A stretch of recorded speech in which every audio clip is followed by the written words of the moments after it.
Robbie was 12, Rabindranath went on a trip to North India and took the boy with him.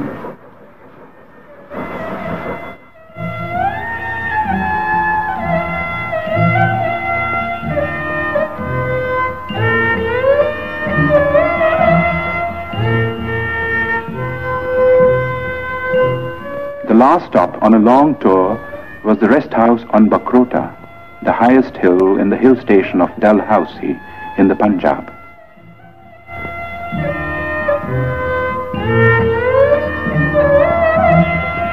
Robbie was told by his father to roam about on his own.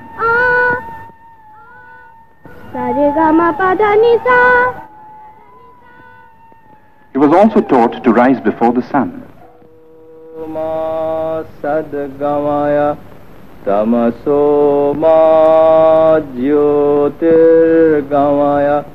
And to handle money and keep accounts.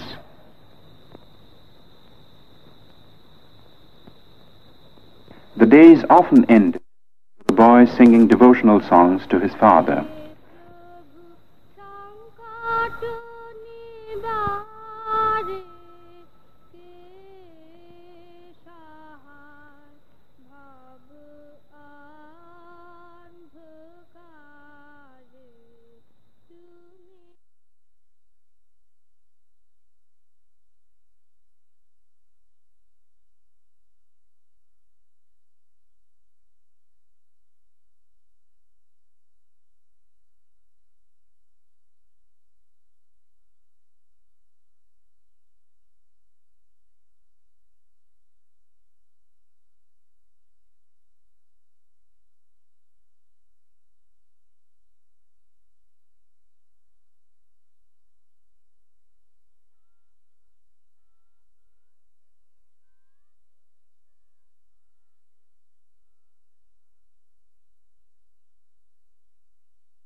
Robbie was 13 when his first book of verse, Kobi Kahini, came out.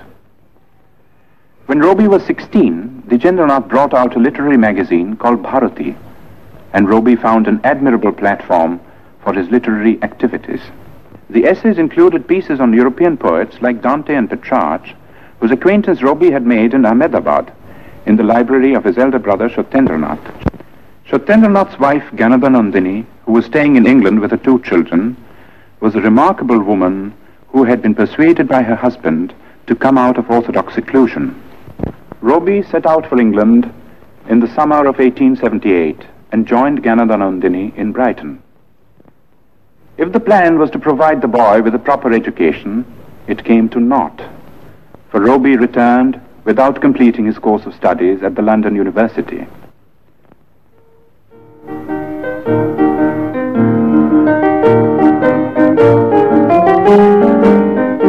While in England, Rabindranath had become acquainted with Western music. Some of the tunes he had learned found their way into his enchanting opera, Valmiki Pratibha.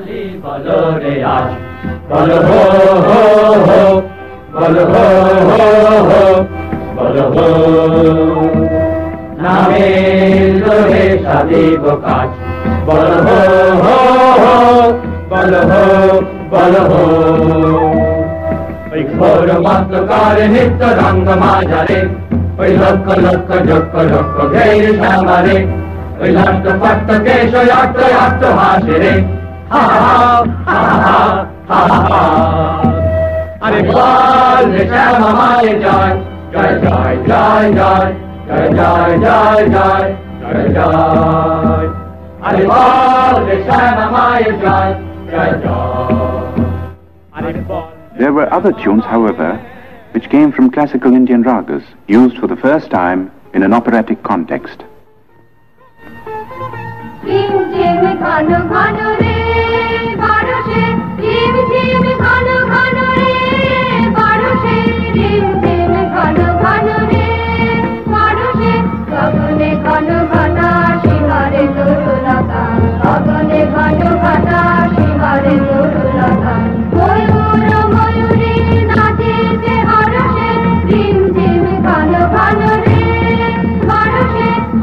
This is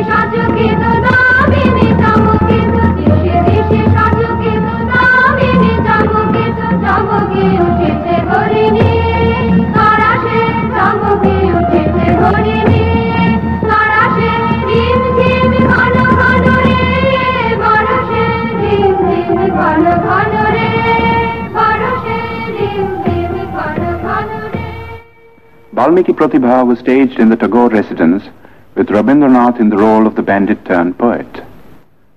The rest of the cast, too, was composed of members of the Tagore family, all gifted with varying degrees of talent for acting and music.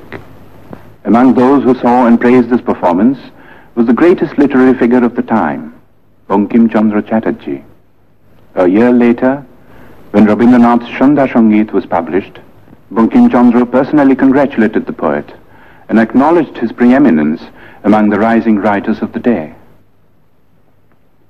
Of all the members of Robi's family, two were closest to his mind and heart. They were Jyotirindranath and his wife. Kadambari Devi was 2 years older than Robi. She was his best friend and severest critic.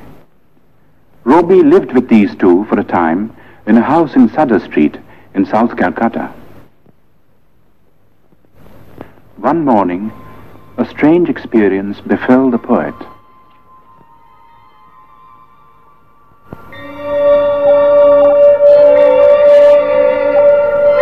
One day, while I stood watching at early dawn, the sun sending out its rays from behind the trees, I suddenly felt as if some ancient mist had in a moment lifted from my sight, and the morning light on the face of the world revealed an inner radiance of joy.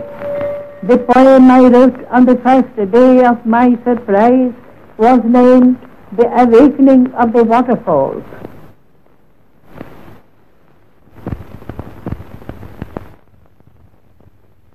At the age of 22, Rabindranath married Bhavatarini Devi. The old-fashioned name was later changed to Mrinalini. 2 months before the wedding, Rabindranath had received a letter from his father in which he was asked to prepare himself to look after the family estates. After a period of initial training in the estates offices in Calcutta, Rabindranath found himself in the very heart of rural Bengal, in the region around the river Padma. With a worldly wisdom unusual in a poet, but characteristic of the Tagores, Rabindranath in later life set about in a practical way to improve the lot of the poor peasants of his estates, and his varied work in this field is on record. But his own gain from this intimate contact with the fundamental aspects of life and nature, and the influence of this contact on his life and work, are beyond measure. Living mostly in his boat and watching life through the window, a whole new world of sights and sounds and feelings opened up before him.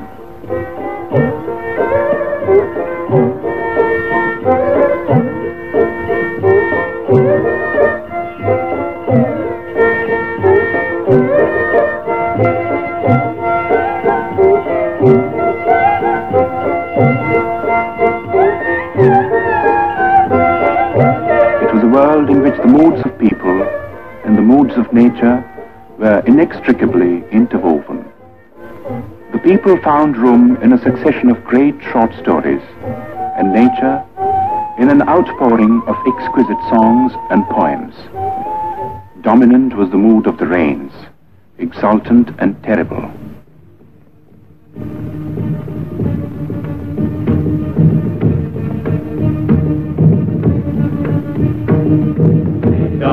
Mandela Damar Guru Guru Khano Megher Guru Kutila Kunjita Bolo Ramanjita Bana Banantar Hitaye Mandela Damar Guru Guru Tulila Chanchala Bhokha Hindale Nilala Shapne Shekona Ditire Hitaye Mandela Damar Guru Guru Shagana Bhashana Shadam Kharita Vaja Khana Gita Dasta Darvari Shagana Bhashana Shadam Kharita Vaja Khana Gita Dasta Darvari Alagi Balari Kabai Bala Bala Kalale Kanana Shankita Chile Shankita Hridaye Mandela Damar Guru Guru Alame গুঞ্চিত হল রোমাঞ্চিত। In 1901, Rabindranath was 40 years old. His already enormous output of poems and plays had been gathered in one big volume. It comprised 21 books and included Shonarturi, his first masterpiece. The same year, 1901, marked an event of a somewhat different nature. In Bolpur, in the district of Birbhum in West Bengal, Rabindranath had acquired some property in 1862, 1 year after Rabindranath was born.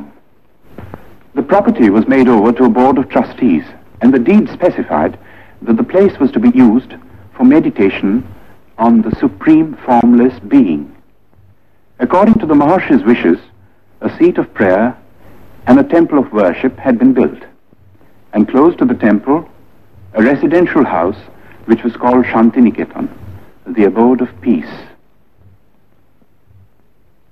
Rabindranath had been worrying about the education of his children and had decided to start an experimental educational institution in Shantiniketan.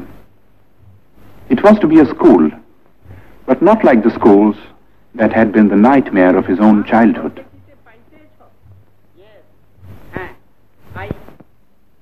It was to be like the forest hermitages of classical India.